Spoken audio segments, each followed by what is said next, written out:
तो आज और कल बड़ा ही विशेष दिन है। हमारा वर्षावास शुरुआत हुआ था और कल जाके वर्षावास जो है संपन्न होने वाला है। तो हम जानने वाले हैं कल के दिन का महत्व, जो पूर्णिमा का महत्व है, पूर्णिमा है और आश्विन पूर्णिमा है ना। आषाढ़ पूर्णिमा के दिन वर्षावास की शुरुआत हुई थी। फिर आषाढ़, श्रावण, भादो मासो और उसके बाद जो है आश्विन पूर्णिमा, मतलब भाद्रपद पूर्णिमा, भाद्रपद जो मास है वो खत्म हो जाता है। उसके बाद जो है हमारा आश्विन पूर्णिमा के दिन जो होती है पौर्णिमा होती है।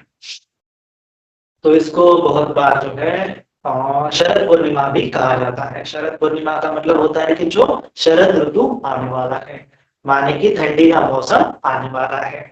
तो अभी क्या हो गया, 3 जो महीने थे, इसके पहले 3 के 4 में जो महीने थे, जुलाई, अगस्त, सितंबर, अक्टूबर, ये जो 4 महीने थे, ये 4 महीने रेनी सीजन कहा गया है। भारत में कौन सा सीजन कहा गया है? वर्षा का ऋतु कहा गया है ना, जिसमें वर्षा ऋतु होती है। तो उस वर्षा ऋतु में हमने देखा था कि भिक्षु संघ जो है भगवान बुद्ध के समय में इस गांव से उस गांव से दूसरे गांव जाता था। तो जाते समय उनको जो है अलग अलग प्रकार, वो पानी से भीग जाते थे वर्षा ऋतु के कारण, अलग अलग प्रकार के रोग उनको होते थे। तो भगवान जी ने नियम बनाया कि 3 महीने का क्या करना चाहिए, भिक्षु ने एक जगह पे रह के वर्षावास करना चाहिए। तो हमने देखा वर्षावास का जो समय है, भिक्षु एक जगह पे रहते हुए ध्यान साधना करते हैं, पढ़ाई करते हैं, गुरु के सानिध्य में रहते हैं, भक्त जी के पास रहते हैं और खूब सारा अध्ययन करते हैं। तो भगवान जी ने कहा था कि ये जो वर्षावास का ऋतु है, ये कैसा है, बड़ा ही लाभदायी ऋतु है ना। हम देखते हैं वर्षा ऋतु में जो किसान होते हैं वो क्या करते हैं, धान जो है अनाज का क्या करते हैं, खेती करते हैं, है ना। अलग अलग प्रकार के अनाज, चाहे गेहूं हो, चावल हो, अलग अलग प्रकार के जो हमारे वेजिटेबल्स हो, फ्रूट्स हो, उसका क्या करते हैं, वो उसको लगाते हैं। और शुरुआत में समर से लेके पूरा सीजन जो होता है, बारिश का सीजन, उस धान की रक्षा करते हैं। उसको देखते हैं कहीं उसमें अलग अलग प्रकार के कीड़े ना पड़ जाए, तो उसको कीटकनाशक जो है फवारनी करते हैं। उसके बाद कई के खेत में कुछ धान मतलब कि तृण ना आ जाए, खेत में कोई जो है घास ना आ जाए, तो उसको कटिंग करता है। अलग अलग प्रकार की कटिंग होती है, अलग अलग बार, खूब बार आते हुए उसमें खत डालते हैं, यूरिया डालते हैं, उसके बाद उसमें पानी देते हैं। ऐसा करते करते 3 महीने लगातार किसान जो है अपने पूरे खेतों की देखभाल करता है। ठीक उसी प्रकार से भिक्षु भी अपने अंदर में निर्वाण की खेती करता है, ऐसे भगवान जी ने कहा था। और ये जो ऋतु होता है बड़ा ही कुशल ऋतु होता है, पुण्य का ऋतु होता है। और हम देखते हैं इसके साथ साथ वर्षावास के कालखंड में, भगवान जी के समय में वर्षावास का समय बहुत ही पुण्यवान रहा है। बहुत सारे भिक्षु जो है तपे हुए हैं और उन्होंने क्या किया है, निर्वाण का जो अरहंत अवस्था है उसका साक्षात्कार इस 3 महीने में किया है ना। चाहे वो अपने अंगुलीमाल जी हो, चाहे वो राहुल जी हो, चाहे वो बहुत सारे भिक्षु संघ हो, अग्र श्रावक क्यों ना हो, है ना, 80 अग्र श्रावक में भी। तो उनकी दीक्षा हुई है और उनके बाद जो है उनको क्या हुआ है, ये 3 महीने में वो अनंत अवस्था को प्राप्त हुए थे, भगवान बुद्ध जी के सानिध्य में रह के, भगवान बुद्ध जी से कमठान लेके। तो इस प्रकार से तपने का ऋतु जो है वर्षावास का ऋतु कहा गया है। और हम देखते हैं जिस प्रकार से भिक्षु तपश्चर्या करते हैं, उस प्रकार से उपासक लोग भी, है ना, उपासक लोग भी क्या करते हैं, उपासक लोग, उपासिका लोग भी क्या करते हैं, पुण्य कमाते हैं। पुण्य कमाने का ये क्या है, बड़ा ही बड़ा मुहूर्त है, बड़ा ही अच्छा मुहूर्त है, ऐसा कहा गया है। पुण्य कमाने का बड़ा अवसर होता है वर्षावास का जो सीजन, वर्षावास का जो कालावधि जो होता है। अभी 3 महीने पूरे हो रहे हैं और कल जाके मतलब अश्विन पूर्णिमा को ये वर्षावास जो है खत्म होता है। तो इस पूर्णिमा के दिन भगवान, मतलब पूर्णिमा का क्या है, विशेष महत्व है बुद्धिज्म में। हम देखते हैं इस दिन भिक्षु लोग जो है पूरा अपना एक जगह पे रहते हैं, अलग अलग भिक्षु होते हैं। किसी किसी बिहार में 15, 10, किसी किसी बिहार में 50 भिक्षु, किसी किसी बिहार में 100 भिक्षु रहते हैं। भगवान जी के टाइम में 500 हजार भिक्षु एक विहार में रहते थे। तो वर्षावास खत्म हो जाने के बाद वो पवारना के बाद अलग अलग दिशा में चारिका करने के लिए, धर्म प्रचार प्रसार करने के लिए अलग अलग दिशा में जाते हैं, एक जगह पे रहते नहीं है। तो 3 महीने कोई एक साथ रह रहा है तो क्या होता है, कुछ मतभेद उत्पन्न हो सकते हैं, कुछ मन में कटुता, कुछ किसी के प्रति द्वेष भावना, किसी के प्रति हीन भावना, कभी कभी कुछ गलतियां हो सकती है छोटे लोगों से, कभी बड़े लोगों से गलतियां हो सकती है। तो भिक्षु संघ में क्या करते हैं, पवारना करते हैं। वर्षावास ऋतु में जो कुछ भी उन्होंने एक जगह पे रह के एक साथ मिलके जो कुछ भी उनसे गलतियां हुई है तो वो क्या करते हैं, एक दूसरे से क्षमा याचना मांगते हैं। कि जो छोटे भिक्षु है वो बड़े भिक्षु से बोलते हैं, बनते जी हमसे कुछ भूल हो गई है, जो है ना 3 महीने हमने एक साथ गुजारे हैं, चाहे हमसे आपका सेवा नहीं हो पाया, हमसे आपका रिस्पेक्ट नहीं हो पाया, तो हमें क्षमा कीजिए। इस प्रकार से वो क्या करते हैं, क्षमा याचना करते हैं। हमसे कुछ भूल हो गई है तो हमें माफ कर दो, है ना। हम क्या करेंगे, एक दूसरे की गलतियां भुला के एक दूसरे को माफ करेंगे और मैत्री के साथ क्या करेंगे, अभी ये जो वर्षा का ऋतु है इसको समापन करेंगे, पवारना करेंगे और एक दूसरे के प्रति मैत्री भाव रखते हुए अलग अलग दिशा में मैत्री का जो है उपदेश हम करने जाएंगे। इस प्रकार से हर एक भिक्षु क्या करता है, संकल्प करता है और अपने चित्त से जितने भी उसने गलतियां की है उसको क्या करता है, वो माफी मांगता है अपने बड़े भंतेजी से या फिर बुद्ध संघ के सामने वो माफी मांगता है। तो ये बड़ा विशेष दिन होता है आश्विन पूर्णिमा का, पवारणा का दिन। हम देखते हैं आश्विन पूर्णिमा का दिन का महत्व जो है भगवान जी के समय में भी बहुत रहा है। भगवान जी के जो अग्र श्रावक है सारिपुत्र जी और मोगलायन जी, इनको भगवान जी ने उपाधि प्रदान की थी। जो सारिपुत्र जी थे प्रज्ञा में अग्र थे, है ना, जो विजडम है ज्ञान में भगवान जी के बाद अगर किसी को सबसे ज्यादा ज्ञान था तो वो सारिपुत्र बंदी जी को था, है ना। भगवान जी के जो राइट हैंड कहे जाते हैं और मोगलायन जी जो थे लेफ्ट हैंड थे, मतलब भगवान जी के अग्र शिष्य थे। एक अग्र शिष्य और दूसरे अग्र शिष्य, ऐसे दो अग्र महाश्रावक थे जो सारिपुत्र जी और मोगलायन जी। वह जो आश्विन पूर्णिमा के दिन ही इन दोनों को क्या किया था, भगवान जी ने कहा था कि ये जो है सारिपुत्र जी प्रज्ञा में अग्र है ना। इस प्रकार से उनको उपाधि दी थी, उनको क्या दिया था, अवार्ड दिया था, है ना। जैसे स्कूल में जब देते हैं ना अवार्ड कि ये जो बच्चा है ये स्पोर्ट में सबसे अच्छा है ना। और क्या करते हैं हम, ये जो बच्चा है ये ड्राइंग में बहुत ज्यादा अच्छा है, उसको हम टीचर लोग अवार्ड देते हैं। ये स्टूडेंट जो है पढ़ाई में सबसे अच्छा है, ये स्टूडेंट जो है किसी और काम करने में अच्छा है।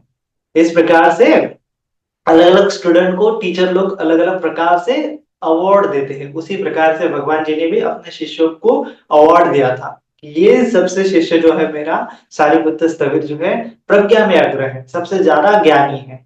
उसके बाद जो मोगलायन स्थविर थे ये रिद्धि में अग्र थे, है ना। कहीं पे भी देवता लोग में भी जा सकते थे, आसमान में भी उड़ सकते थे, गायब भी हो सकते थे, एक से दो शरीर भी बना सकते थे। ऐसे भगवान जी के बाद अगर कोई दिव्य चमत्कार दिखा सकता था तो वो जो मुगलायन स्थविर थे, है ना। इसके बाद जो महाकाश्यप स्थविर थे वो अपने दुधांग में अग्र थे, है ना। वो एकदम जंगलों में रहा करते थे, पहाड़ियों पे रहा करते थे। तो इस प्रकार से अलग अलग भिक्षु जो है, आनंद बंती जी जो थे भगवान जी के जो सेवक थे, भगवान जी ने उनको 4-5 उपाधियां दी थी, है ना। वो एक तो सेवा करने में अग्र थे। भगवान जी ने कहा आनंद बंती जी जो बहुश्रुत थे, बहुश्रुत मतलब वो बहुत ज्ञान ऐसे पढ़ाई ज्यादा करते थे, ऐसा भगवान जी ने उनको उपाधि दी है ना। तो पढ़ाई अगर सबसे ज्यादा कौन करता है तो आनंद बंती जी करते हैं। इस प्रकार से भगवान जी ने एक एक भिक्षु को उपमा दी थी। तो ऐसे 80 नहीं 75 जो है भिक्षु भिक्षुणी उपासक उपासिका, ऐसे 75 उपाधियां भगवान जी ने उनके काल में दी थी। उसमें से अलग अलग भिक्षु जो शामिल थे। उसके बाद आश्विन पूर्णिमा का जो महत्व दिया जाता है कि भगवान जी ने जो है तावन तीसरा देवता लोक में भगवान जी ने, देखो हम देखते हैं भगवान जी 7 साल मतलब 29 साल की आयु में उन्होंने गृह त्याग किया, फिर 35 साल की आयु में उन्होंने बोधि ज्ञान का साक्षात्कार कर लिया, बुद्ध बन गए। उसके बाद 7 साल बाद वो कपिल वस्तु गए, अपने घर गए। अपने घर जाने के बाद उनके पीछे पीछे उनका बेटा जो है राहुल, जो 7 साल का हो चुका था, वो भी भिक्षु संघ में शामिल हो गया। कुछ दिनों बाद भिक्षु संघ में शामिल होने के बाद राहुल बंती जी भी क्या हो गए थे, अरहत हो गए थे। उसके बाद हम देखते हैं उसी साल में अपनी महाप्रजापति गौतमी जो अपनी माता की बहन थी, उन्होंने जिनका पाल पोस कर बड़ा किया था सिद्धार्थ गौतम को, उस माता को भी माता और अपनी जो पत्नी थी यशोधरा देवी, ये दोनों ने क्या कर दिया था, भिक्षुणी संघ का निर्माण किया था और दोनों भिक्षुणियां बन गई थी। तो ये भी दोनों आगे चल के अरंत बन गई थी, है ना। दोनों, उनकी पत्नी अरंत बन गई, उनका बेटा अरंत बन गया, उनकी मौसी मतलब माता की बहन अरंत बन गई। उसके बाद उनके जो भाई थे देवदत्त दे, जो आनंद बंते जी, अनिरुद्ध बंते जी, इनमें से बहुत सारे श्रोतापन्न सकृतगामी या फिर भिक्षु बन गए थे। और उसके बाद जो उनके पिताजी थे, जो भी लास्ट टाइम में अरंत बन गए थे डेथ के वक्त, और पूरा परिवार क्या हो गया था, अरंत बन गया था। पूरा परिवार जो है संघ में शामिल हो गया था। लेकिन उनकी माता जी, हम देखते हैं भगवान जी का जन्म होने के 7 दिन बाद ही उनकी माता जी जो महामाया देवी थी, लुम्बिनी वन में उन्होंने सिद्धार्थ गौतम को जन्म दिया और 7 दिन के बाद ही उनका देहांत हो गया था। मरने के बाद उनकी माता जी जो थी तुषिता देवता लोक में, है ना, भगवान जी ने देवता लोक बताया है, चातु महाराज जी का देवता, तुषिता देवता, निवारण रति देवता, ऐसे अलग अलग प्रकार के देवता लोक बताए हैं। तो उस देवता लोक में, तुषिता देवता लोक में उनकी माता जी क्या थी, जन्म लिया था एक देवता के रूप में। तो सारे जो है अरंत हो गए थे, भिक्षु संघ में शामिल हो गए थे उनके परिवार वाले, लेकिन केवल उनकी माता जी बची थी। तो भगवान जी ने वर्षावास में 7वां वर्षावास जो है अपने वर्षावास बिताए। पहला वर्षावास तो सारनाथ में किया, फिर उसके बाद दूसरा तीसरा चौथा वर्षावास राजगिरी में किया, वेणुवन में बसार के। ऐसे अलग अलग वर्षावास करने के बाद 7वां वर्षावास जो है उन्होंने तुषिता देवता लोक में जाके किया। तुषिता देवता लोक में, तावन तीसरा देवता लोक, ठीक है, जो कुछ भी देवता लोग हो, उस देवता लोक में जाके भगवान जी ने 3 महीने तक क्या किया, अपनी जो माता जी थी और उसके साथ 80 कोटि देवता लोग को, है ना, 80 करोड़ देवता लोग को वहां पे धर्म का उपदेश दिया, और कंटिन्यू, है ना, कंटिन्यू भगवान जी क्या करते थे, धम्म देशना देते थे। तो उस समय में भगवान जी ने वहां पे उनकी माता जी को अभिधम्म पिटक का ज्ञान दिया था, ऐसा कहा जाता है। जो सबसे गहन गहन क्या है, ज्ञान है बुद्धिज्म में, सबसे गहन ज्ञान क्या है, अभिधम्म पिटक का, वह ज्ञान उनकी माता जी को दिया था। और पूरा 3 महीने तक वहां पे रहते थे भगवान जी। लेकिन क्या था, भगवान जी तो देवता नहीं थे, उनका शरीर तो मनुष्य का था, तो उनको भूख लगती थी। तो भूख लगती थी तो क्या होता था, 7 दिन भगवान जी वहां पे जाके धम्म देना देते थे। फिर 7वें दिन जो है वो नीचे आते थे धरती लोक पे, और धरती लोक में आते थे, चारिका करते थे, एक शरीर वहां पे बनाते थे, वो एक शरीर वहां पे धम्म देना देता था, दूसरा शरीर जो है वो नीचे आते थे। कहा जाता है कि वो नेपाल में एक पोखरा तालाब है, वहां पे आके भगवान जी क्या करते थे, स्नान वगैरह करते थे, और उसके बाद उत्तरी दिशा में, माने कि तिब्बत का जो प्रदेश है, वहां आजकल जो तिब्बत कहा जाता है, वहां पे जाके भगवान जी चारिका करते थे, भिक्षाटन करते थे, और भिक्षाटन करने के बाद पोखरा तालाब में आते थे, वहां पे भोजन करते थे, थोड़ा आराम करते थे, फिर तुलसीदास देवता लोक में चले जाते थे। ऐसा उनका शेड्यूल था 3 महीने में। तो 7वें दिन में भी अपने सारिपुत्र बंती जी थे, सारिपुत्र बंती जी जो संकिसा में, है ना, संकिसा में वर्षावास कर रहे थे, उनके साथ 500 भिक्षु जो है संकिसा में वर्षावास कर रहे थे। तो सारिपुत्र बंती जी ने देखा था कि भगवान जी जो है देवता लोक से पोखरा तालाब में आके हुए वहां पे भोजनान ग्रहण करते हैं। तो सारिपुत्र जी भगवान जी की हालचाल पूछने के लिए वहां पे अपने रिद्धि बल से वहां जाते थे, ऐसे उड़ के गायब होके वहां पे भगवान जी से वार्तालाप करते थे। भगवान जी कैसा चल रहा है, कुशल मंगल है ना, ऊपर क्या आप धम्म देशना दे रहे हैं, कैसा चल रहा है। तो भगवान जी बोलते थे कि मैं वहां पे अभिधम्मा पढ़ा रहा हूँ। तो सारिपुत्र बंदी जी बोल रहे कि ठीक है, हमें भी बताओ थोड़ा अभिधम्मा किस प्रकार से होता है, अभिधम्मा की देशना क्या होती है। तब जाके भगवान जी बोलते हैं, तो मैं तो वहां पे बहुत ज्यादा क्या करता हूँ, दिन रात कंटिन्यू धम्म देशना दे रहा हूँ। तो इतना तो समय नहीं है कि मैं उतना आपको बताऊं। और हम देखते हैं सारिपुत्र बंत जी प्रज्ञा में अग्र थे, महाप्रज्ञावान थे।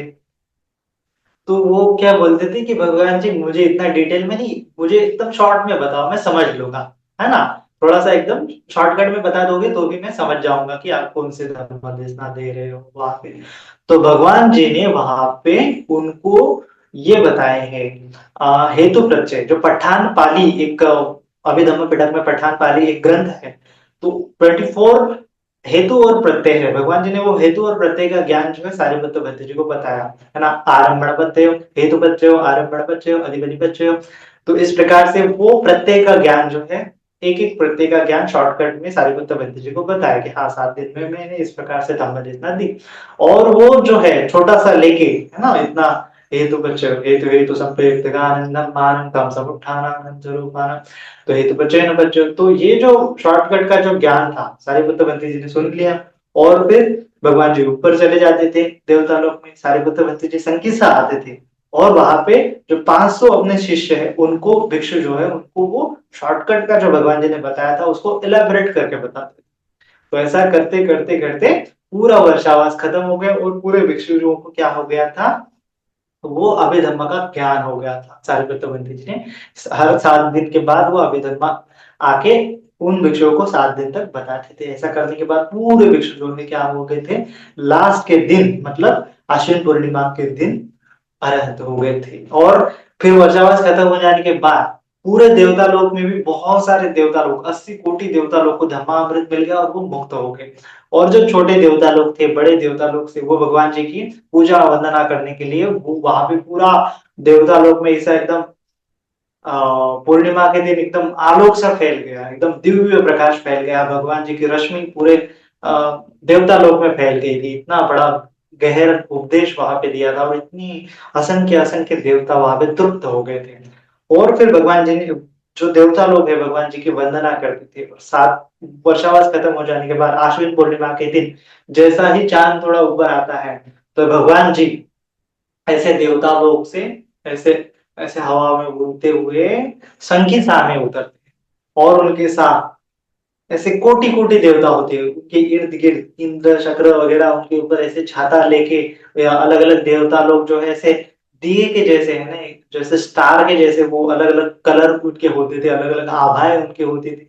वो सभी ऐसे भगवान जी के इर्द गिर्द ऐसे आभा मंडल बनाते हुए एकदम पूरा आसमान से ऐसे उतरते हैं, मानो कोई, है ना, देवता उतर रहा है। तो देवता ही उतर रहे थे बहुत सारे भगवान जी के साथ। और फिर संख्या सामने सारी पुत्र बद्री जी और उनके 500 शिष्य, उन्होंने भगवान जी का वहां पे संख्या सामने स्वागत किया था। इस प्रकार से ये आश्विन पूर्णिमा के दिन ही भगवान जी प्रसिद्ध देवता लोक में पूर्ण अपना शरीर के साथ और देवता लोकों के साथ पूरे धरती पर उनका आगमन हुआ था। तो ये बड़ा महत्व जो है आश्विन पूर्णिमा का कहा जाता है। इसी दिन भगवान जी ने वो देवता लोक से मनुष्य लोक में फिर से वो वापस आ गए थे। तो और उसके बाद पूरा रात भर ऐसा क्या हो गया था, दिव्य एकदम दिव्य प्रभा मंडल, आभा मंडल पूरी पूरी पृथ्वी पर छा गया था उस दिन को, है ना। और इसी दिन का जो जो पूर्णिमा का चांद भी होता है ना, वो सबसे ऐसे बड़ा होता है, ऐसे कहा जाता है, उसकी जो रोशनी होती है सबसे बड़ी रोशनी होती है। वो आभा मंडल के साथ होता है चांद भी। आज अगर आप, कल अगर आप चांद देखोगे तो वो बहुत बड़ा दिखता है, आश्विन पूर्णिमा का चांद, एज कम्पेयर टू दूसरी पूर्णिमा के चांद का। तो ऐसा ये उसका महत्व है।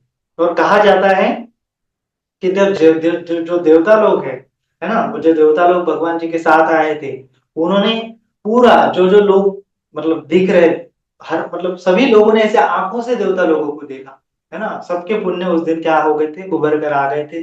और जो देवता लोगों ने भी क्या कर दी थी, ऐसे सिरी, मतलब सिरी वड्ड को, धन वड्ड को, सिरी देने वाले, संपत्ति देने वाले, धन देने वाले ऐसे देवता लोगों ने पूरा ऐसा चमचमाता हुआ धन, जिन जो लोगों ने देखा भगवान जी को, उनको धन दे दिया। उनके घर में पूरे हीरे जवाहरात मानिक मोती ऐसे पूरा धन उनके घर में आ गया था। धन की वर्षा मानो हो गई थी देवता लोगों से पूरे पृथ्वी पर। इस प्रकार से ये धन देने वाला जो त्योहार भी मनाया जाता है बहुत सारे बुद्धिस्ट कंट्रीज में। हम देखते हैं कि जिस प्रकार से भगवान जी जो है ऐसे पूरे देवताओं लोगों के साथ चमचमाते हुए अलग अलग देवता है उनके इर्द गिर्द इर्द गिर्द, और भगवान जी उतर रहे हैं ऐसे एकदम स्लोली, स्लो मोशन में। तो ये ट्रेडिशन बना अश्विन पूर्णिमा को सेलिब्रेट करने का, है ना। हम देखते हैं कि विदेश में जो थाईलैंड है, बर्मा है, श्रीलंका है, इन देशों में ऐसे आकाश कंदील बनाए जाते हैं ना। वो ऐसे ऐसे उड़ने वाले, है ना, उसमें जो दिया होता है वो दिया और एक ऐसा बलून होता है, वो छोटा सा बलून ऐसे उड़ाते हैं, और ऐसे बहुत सारे बलून को हवा में छोड़ते हैं। क्यों छोड़ते हैं? क्योंकि वो भगवान जी देवता लोग हैं, मतलब वो छोटे छोटे बलून ऐसे ऊपर जाएंगे, देखेंगे कि मानो वो देवता लोग वहां से हमें देख रहे हैं, और भगवान जी उतर रहे हैं उन देवता लोगों के साथ। ऐसा प्रतीक जो दिया होता है, दिए जलाने का, दिए उड़ाने का, ऐसा जो कल्चर है आज भी कायम है। हमने आज भी एक दिया उड़ाया है हमारे मनुष्य में, कल भी हम उड़ाएंगे दिया, सेलिब्रेट करेंगे, और कल परसों भी करेंगे। ऐसे 3 दिन तक लगातार देवता लोग ऐसे आते रहते हैं ये पूर्णिमा के दिन। तो ये पूर्णिमा का विशेष महत्व होता है आश्विन पूर्णिमा के दिन, है ना। और इसी के साथ हम देखते हैं आश्विन पूर्णिमा खत्म हो जाने के बाद क्या होता है कि 1 महीना तक कठिन चिवरदान रहता है। कठिन चिवरदान मतलब कि जो भिक्षु लोग हैं जिन्होंने वर्षावास किया एक जगह पे, अभी उनको अलग अलग दिशा में जाएंगे धर्म का प्रचार प्रसार करने के लिए, तो उनको चीवर की आवश्यकता होती है। तो वो क्या करते हैं, लोग जो होते हैं उनको चीवर दान देते हैं, है ना। लोग उनको चीवर दान देते हैं, और वो मतलब किसी भिक्षु ने किसी बिहार में अगर वर्षावास किया है तो उसको चिवर दान दिया जाता है। तो जो आस पास के जो उपासक होते हैं वो सब मिलके भिक्षुओं को एक चिवर दान देते हैं। तो इस प्रकार से ये दान पुण्य कर्म करने का एक जो महीना है, अश्विन पूर्णिमा से कार्तिक पूर्णिमा तक, ये वर्षावास का सेलिब्रेशन होता है, वर्षावास समाप्ति का उत्सव मनाया जाता है 1 महीने तक कंटिन्यूअस। और हम देखते हैं कि ये मतलब विपाक देने वाला महीना है ना। जैसे 3 महीने तक क्या किया है, खेती की है, किसान ने क्या कर दिया, 3 महीने तक खेती कर दी, तो उसको क्या मिलता है, धान मिलता है। 3 महीने के बाद दशहरा दिवाली के टाइम में बहुत सारा धान मिलता है, और वो धान मिलने का मतलब क्या मिल गया, उसको फल मिल गया, उसके मेहनत का फल मिल गया। तो ठीक उसी प्रकार से कोई भिक्षु लोग होता है, अगर वो तपश्चर्या करता है तो उसको भी फल मिलता है। साथ ही साथ जो उपासक लोग होते हैं जिन्होंने वर्षावास में उपोषित कर्म किया है, वर्षावास में अलग अलग प्रकार से आके भिक्षुओं से धम्म श्रवण किया है, धम्म देशना की है, धम्म साकच्छा की है, धम्म चर्चा की है, अलग अलग प्रकार से वर्षा ऋतु ने, वर्षा ऋतु के समय में उन्होंने जो पुण्य अर्जित किया है, तो आश्विन पूर्णिमा के दिन कहा जाता है उसका विपाक मिलता है ना। दरअसल होता है, मतलब बुद्धिस्ट ऐसी कथा है कि पूर्णिमा के दिन पुण्य कर्म का विपाक दिया जाता है। तो जो देवपुत्र होते हैं, जो विपाक देने वाले देवपुत्र, वो ऐसे घूमते हैं पूरे पृथ्वी पर, और वो जिन्होंने उपोषित कर्म किया है उसको वो बहुत सारा जो उनकी इच्छा आकांक्षा है वो पूरी करा देते हैं। ईश्वर ईश्वर देवता जो होते हैं, जो अपने जो चातो महाराज एक देवता होते हैं, तावन तीनसा देवता लोग में जो इंद्र चक्र वगैरह, वो अलग अलग देवता होते हैं, वो आते हैं, और जो जिन्होंने बहुत सारा पुण्य अर्जित किया है उसको वो विपाक देते हैं। तो क्या होता था, ये विपाक का महोत्सव है, ये विपाक विपाक मिलने वाली पूर्णिमा है आश्विन पूर्णिमा। तो इस पूर्णिमा को हम देखते हैं,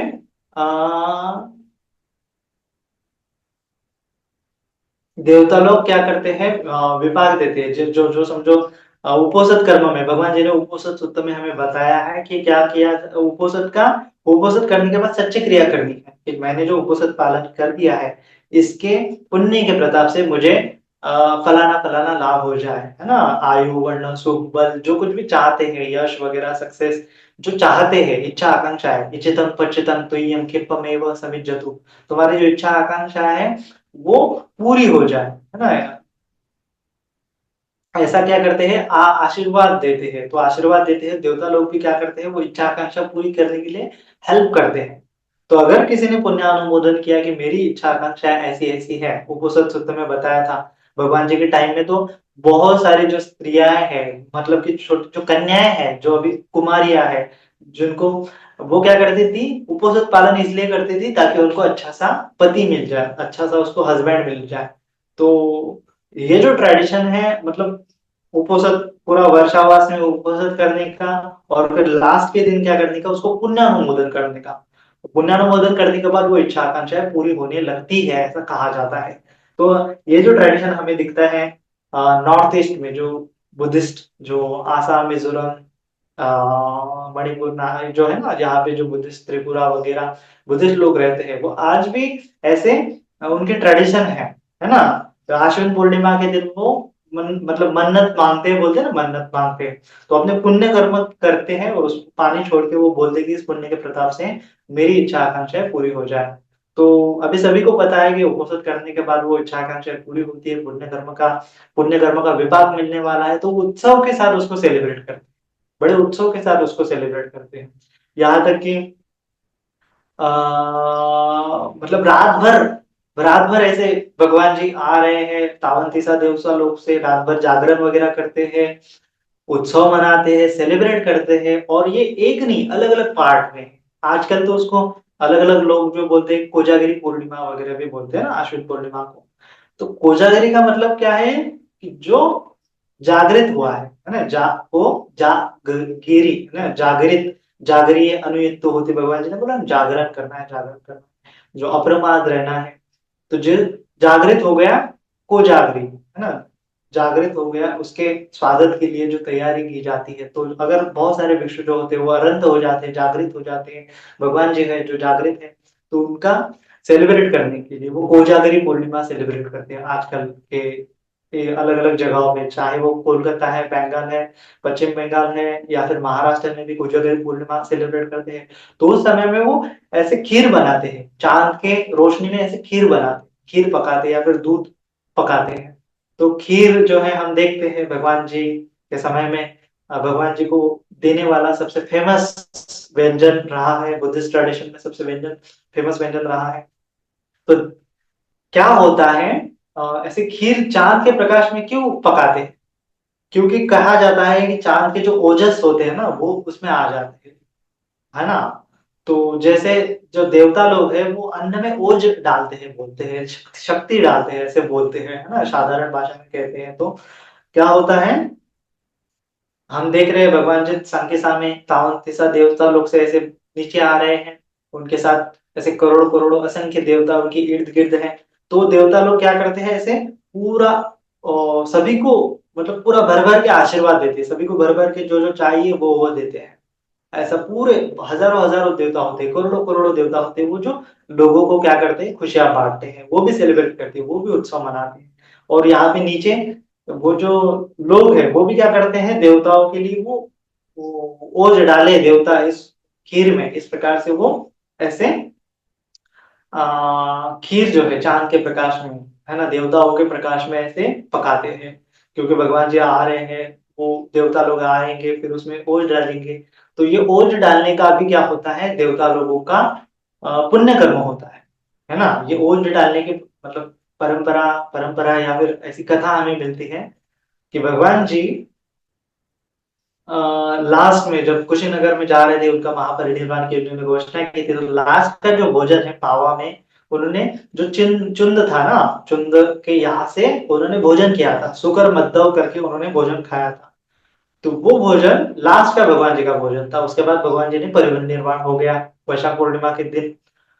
तो वो भोजन भगवान जी को डाइजेस्ट नहीं हो पाया। इसका रीजन ये भी था कि उस भोजन में जो चंदा ने कहा था कि मेरा लास्ट का भोजन स्वीकार कर, तो उसके साथ जो देवता लोगों ने सुना कि ये तो भगवान जी का लास्ट का भोजन है, अभी इसके बाद भगवान जी कभी भोजन नहीं करेंगे, तो हमें भी क्या करना चाहिए, इस भोजन में पार्टिसिपेट करना चाहिए, हमें भी अपनी तरफ से भगवान जी को कुछ दान देना चाहिए। तो ऐसे एक एक देवता लोग अपनी तरफ से एक छोटा छोटा ओज का कण उसमें डालने की कोशिश कर रहे थे, ताकि हमारा भी क्या हो जाए, पुण्य हो जाए, है ना। तो ये अपनी तरफ से एक ओज का कण वो डाल रहे थे। तो ऐसे करते करते पूरे दिव्य दिव्य देवता लोगों ने, छोटा छोटा असंख्य असंख्य देवता छोटे देवता ने उस अन्न में ओज डाले। तो ये अन्न इतना पावरफुल हो गया, इतना ओज के साथ क्या बोलते हैं उसको, भर गया, इतना ओज के साथ भर गया कि वो डाइजेस्ट करने के लिए इम्पॉसिबल था। और हम देखते हैं कि भगवान जी के अलावा इस जगत में कोई भी वो अन्न डाइजेस्ट करने के काबिल नहीं रहता है, केवल भगवान जी ही उसको डाइजेस्ट कर सकते हैं। तो इस प्रकार से इतना असंख्य असंख्य देवता लोगों ने उसमें ओज डाला है, तो वो अन्न एकदम भारी हो गया, एकदम हेवी हेवी हो गया खाने के लिए, डाइजेस्ट होने के लिए। फिर भी भगवान जी ने सब पर अनुकंपा करते हुए, सभी सभी देवताओं पर अनुकंपा करते हुए उसको ग्रहण कर दिया, सभी की तरफ से वो लास्ट का भोजन दान उन्होंने ग्रहण किया। इसीलिए वो उसके बाद उनको भारी होने के साथ साथ वो पचा नहीं पाए थे, लेकिन फिर भी उन्होंने पूरी तरह से अनुकंपा करते हुए सभी देवता लोगों पर वो जो अन्न है स्वीकार किया था। तो इस प्रकार से देवता लोग जो है उस खीर में क्या करते हैं, उस ओज डालते हैं। अगर आप प्रसाद के लिए रखते हैं कोई प्रसाद, है ना, प्रसाद का मतलब क्या होता है कि खीर वगैरह, उसमें देवता लोग ओज डालते हैं, तो इतना ज्यादा वो हेवी हो जाता है, इसीलिए छोटा छोटा छोटा छोटा दिया जाता है प्रसाद। ज्यादा नहीं खा खा सकते, या फिर ज्यादा खा दिया तो वो डिसेंट्री लग सकती है, इसीलिए थोड़ा थोड़ा ही प्रसाद खाया जाता है, क्योंकि जो देवता लोग है उसमें अपना ओज डालते हैं, ऐसा कहा जाता है। तो ओज डालने से उसकी जो पावर होती है वो ज्यादा बढ़ जाती है अन्न की। तो देवता लोगों के प्रकाश में, चंद्र के प्रकाश में वो खीर बनाते हुए लोग जागरण खुद भी जागृत रहते हैं, और जागृत हुए जो लोग हैं, है ना, अनंत लोग हैं, बुद्ध लोग हैं, उनका वो अनुस्मरण करते हुए सेलिब्रेट करते हैं, उत्सव मनाते हैं, है ना। और ये देखते हैं हम, ये जो ट्रेडिशन है बंगाल में है, उड़ीसा में है, ये जो बिहार इस प्रांत में है, उसके बाद महाराष्ट्र में थोड़ा हमें दिखाया जाता है। उसके बाद जो गुजरात है, गुजरात प्रदेश में गरबा किया जाता है, और राजस्थान की तरफ डांडिया वगैरह खेला जाता है, चांद की लाइट में लोग उत्सव मनाते हैं, है ना। क्योंकि ये क्या है, आश्विन पूर्णिमा मतलब एक अ, भगवान जी के आने की, है ना, ये तैयारी है, और हमें भगवान जी के साथ साथ जो देवता लोग हैं हमें फल देने वाले हैं हमारे कुशल कर्मों का, इससे लोग जो है उत्साहित होते हैं और वो सेलिब्रेट करते हैं। तो हम देखते हैं अलग अलग जगहों पे एक ही दिन क्यों सेलिब्रेट किया जाता है, ये त्योहार क्यों मनाया जाता है, क्योंकि उस जमाने में हम देखते हैं बुद्धिज्म पूरे भारतवर्ष में फैल गया था, है ना। सम्राट अशोक के टाइम में, उसके उसके बाद भी 500 साल, हजारों सालों तक बुद्धिज्म कायम रहा था। तो वो जो परंपरा है कहीं ना कहीं हर एक अलग अलग जगहों पे हमें देखने को मिलती है। चाहे वो आप इधर नेपाल में भी उसको कोजागिरी पूर्णिमा ही बोलते हैं। नेपाल में तो हम देखते हैं बुद्धिस्ट राष्ट्र रहा है, तो वहां पे भी वो खीर बनाने के, देवता लोग उसमें खीर, देवता लोग के चंद्रमा के प्रकाश में, देवता लोगों के प्रकाश में वो खीर बनाते हैं और सभी में प्रसाद के रूप में बांटते हैं।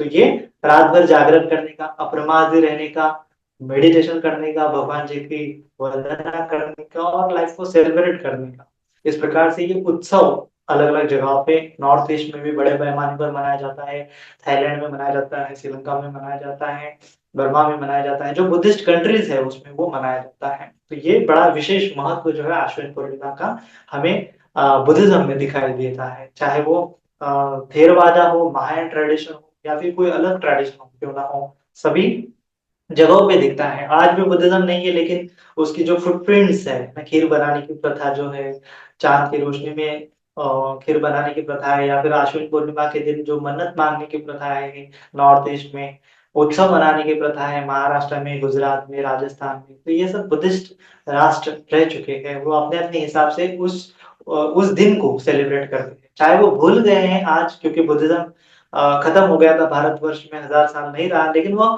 उत्सव के रूप में वो मना रहे हैं, लेकिन उसके पीछे क्या कारण था, किस वजह से वो मना रहे हैं, उनको नहीं पता था, है ना। और साथ ही साथ हम देखते हैं दिए जो है आकाश में उड़ाए जाते थे भगवान जी के स्वागत में, देवता लोग के प्रतीक के रूप में। तो ये परंपरा आज भी कायम है। उसके बाद हम देखते हैं इसी महीने में, है ना, आने वाले महीने में वो दीपावली का भी महोत्सव मनाया जाता है। तो साथ ही साथ वो कहीं ना कहीं इसी त्योहार के रूप में जो महीना है ना, हमें क्या करता है, हमें विभाग मिलने वाला है ना, हमारे पुण्य कर्म का विभाग मिलने वाला महीना है, तो वो पूरा महीना जो है सेलिब्रेट किया जाता था। ऐसा कहा जाता था कि अभी पवारना होने के बाद कठिन चिवरदान होता है, तो कठिन चिवरदान के लिए भिक्षु लोग जो है दायक ढूंढते हैं, कोई उनको चिवरदान दे।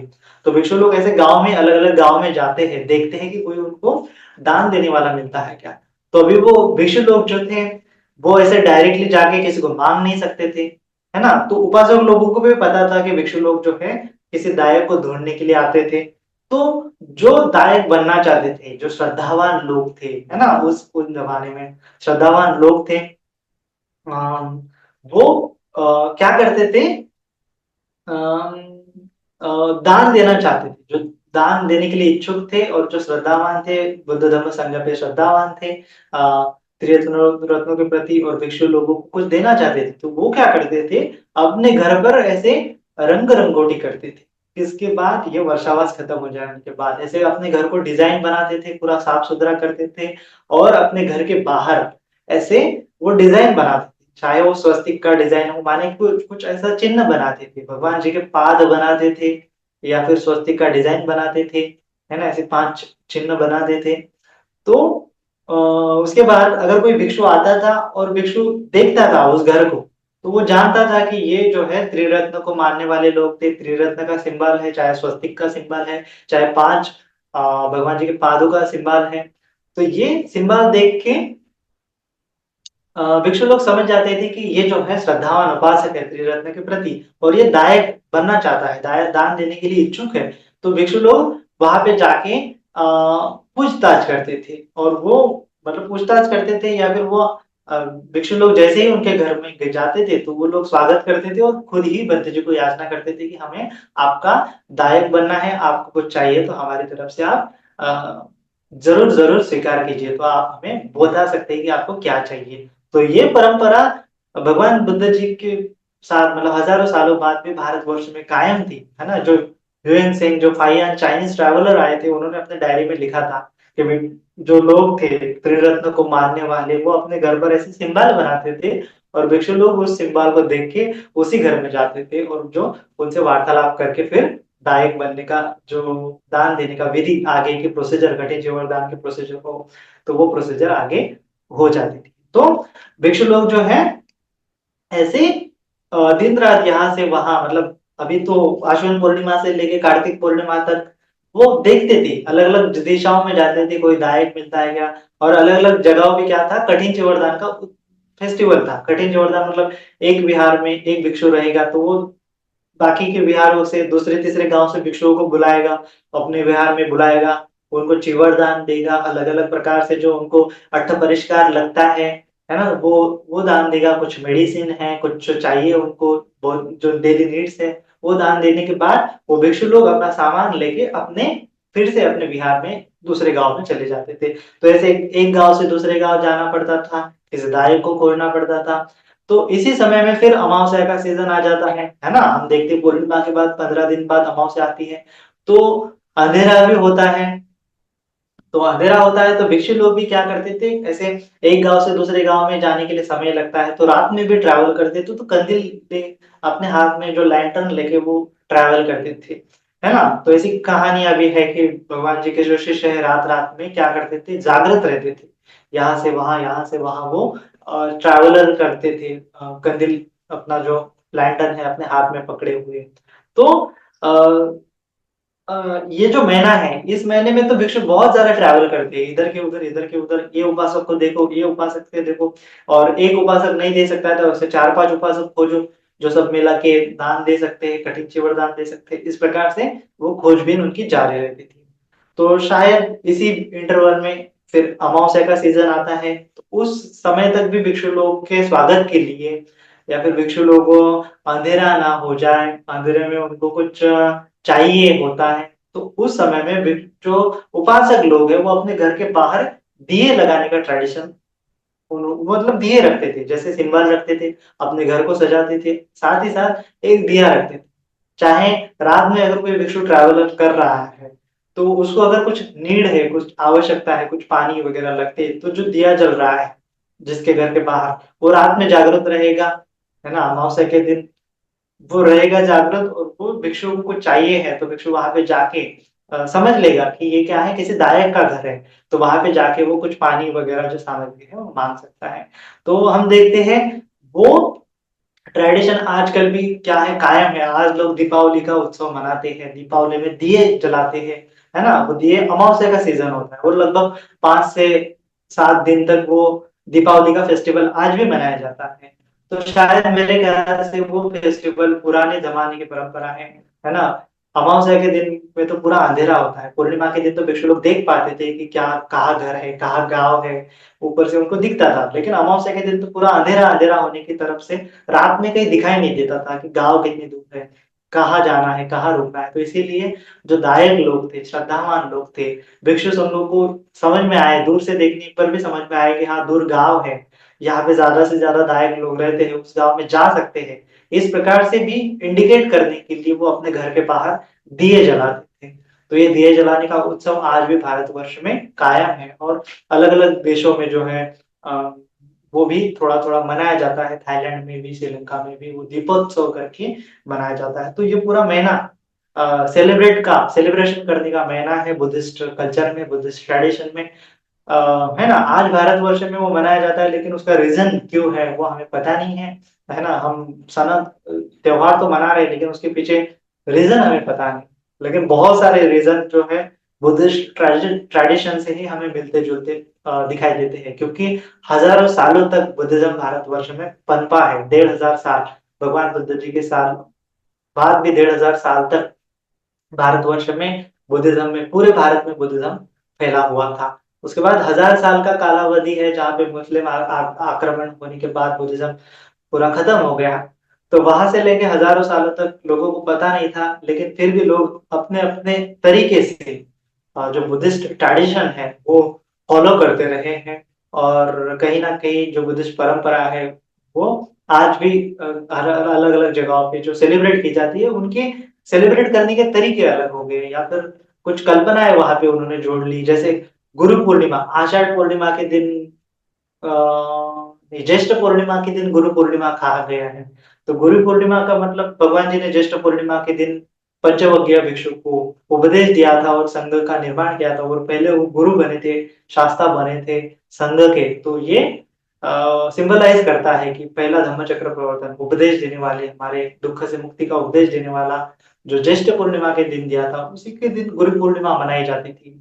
तो वो आज भी भारतवर्ष में मनाई जाती है लेकिन उसका रीज़न लोगों को पता नहीं है। तो कहीं न कहीं वो बुद्ध शासन से ही रिलेटेड है। हमें ऐसा समझना चाहिए और ये जो आश्विन पूर्णिमा का दिन है, कोजागरी पूर्णिमा का दिन है, खीर दान देने का प्रथा है, दीप उत्सव मनाने की प्रथा है, जागरण करने की जो प्रथा है, कहीं न कहीं ये बुद्धिस्ट ट्रेडिशन से मिलते-जुलते हैं। तो हमें ये समझना चाहिए, धर्म का अध्ययन करना चाहिए, बुद्ध शासन का अध्ययन करना चाहिए, बुद्ध इतिहास का अध्ययन करना चाहिए और ज़्यादा से ज़्यादा इतिहास के बारे में पढ़ना चाहिए और जागरूक करते हुए, है ना? मिथ्या दृष्टि के साथ नहीं, सम्यक दृष्टि के साथ हमें अ, हमारे इतिहास को खोजना है और मिथ्या दृष्टि में नहीं पढ़ना है ना? और भगवान जी के प्रति श्रद्धा व्यक्त करते हुए हमें भी त्योहारों को सेलिब्रेट करना चाहिए, मनाना चाहिए। तो आश्विन पूर्णिमा एक सेलिब्रेट करने के लिए बहुत ही अच्छा उत्सव है क्योंकि उसी दिन हमारे जो पुण्य है, वो फल हमें मिलने वाले हैं, मिलना शुरू हो जाता है। देवता लोग हमें फल देने के लिए आते हैं। है ना?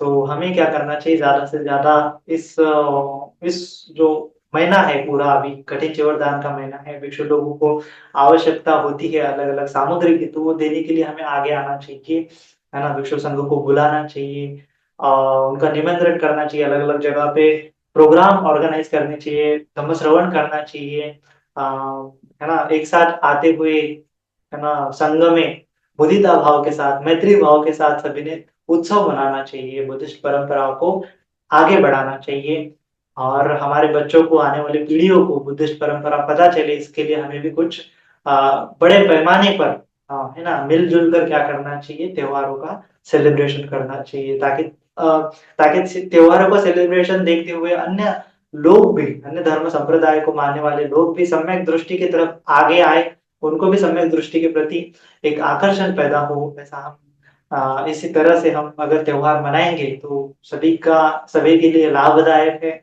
सभी के लिए हितकारक है, ऐसा हमें समझना चाहिए। तो आज के लिए इतना ही, आशा करता हूँ कि इस पूर्णिमा का महत्व आप सभी को समझ में आया होगा और इसके साथ-साथ बुद्ध धर्म में किस प्रकार से त्योहार मनाए जाते हैं, उसके बारे में भी थोड़ा-सा आपको समझ में आया होगा और त्योहारों के साथ-साथ कुशल कर्म करने का जो मौका है, हमें हाथ से नहीं गँवाना चाहिए, ऐसा भी हमें जो बुद्धिस्ट परंपरा से सीखना चाहिए। यह भी आपने सीखा होगा। तो इसी के साथ सभी का मंगल हो, सभी का कल्याण हो, सभी जन सुखी हो। साधु साधु साधु।